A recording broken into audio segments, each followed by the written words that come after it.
Starting with the name of Allah, the most beneficent and the most merciful. My name is Madiha and I am from Real Scholar School System. Okay, today we will talk about the gaseous exchange. Chapter 10. Okay, let me write over here.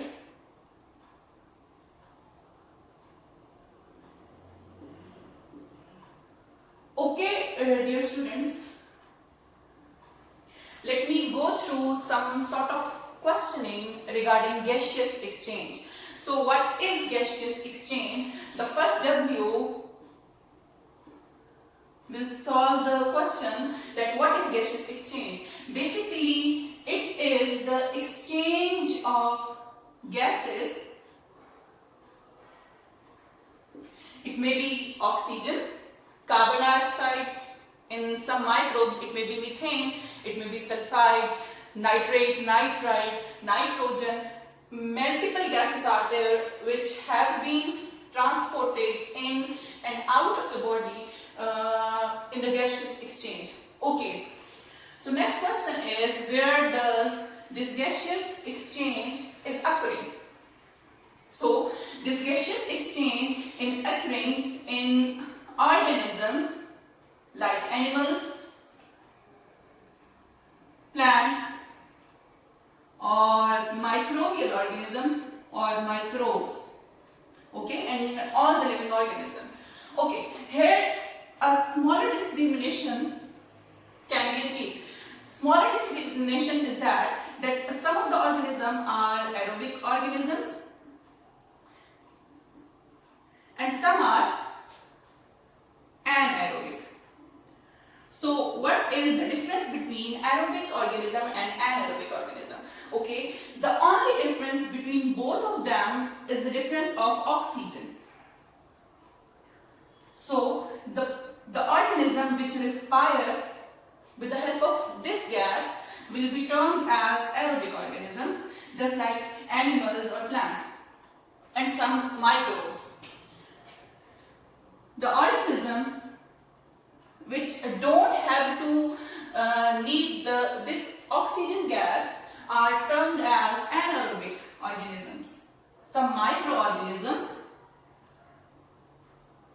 are anaerobic organisms. Okay, so these organisms do not require for their respiration the gaseous exchange or the oxygen gaseous exchange. So these are known as anaerobic microorganisms. So today we will talk about the aerobic microorganisms or aerobic organisms. Okay, so this is the smaller difference between both of them. Okay, so where does it is occurring? The gaseous exchange is occurring in some animals, some plants and some microbes. Okay, why this gaseous exchange is occurring? So to meet the energy requirements and to get rid of harmful gases.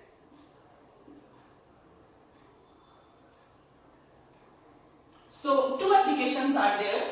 Number one, to meet the energy requirement, to get the energy. And in case of animals or plants, this energy is in the form of ATP. I will explain later about ATP. So here, why this gaseous exchange is occurring in organisms? This gaseous exchange is occurring to maintain or to attain the energy. Secondly, to get rid of the harmful gases. Okay? So, by answering all these questions, I hope you have a clear idea about gaseous exchange.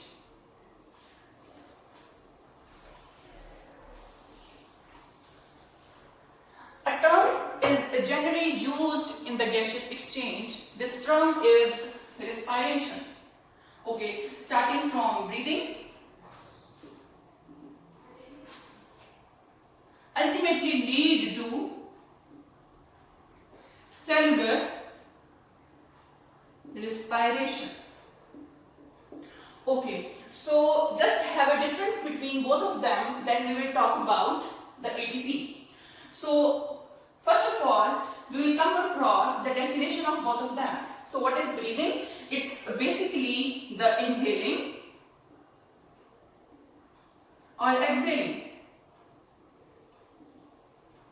Cellular respiration is although a part of gaseous exchange, but this is not meant for input or output of some gases. It is only meant for, or it is specifically meant for the energy gain. Although there is some sort of intake and release of gases, but this is not meant for inhaling or exhaling the gases only, but this is meant for the energy gain or energy intake, okay, or energy production. So the breathing may be termed as physical process only or mechanical process.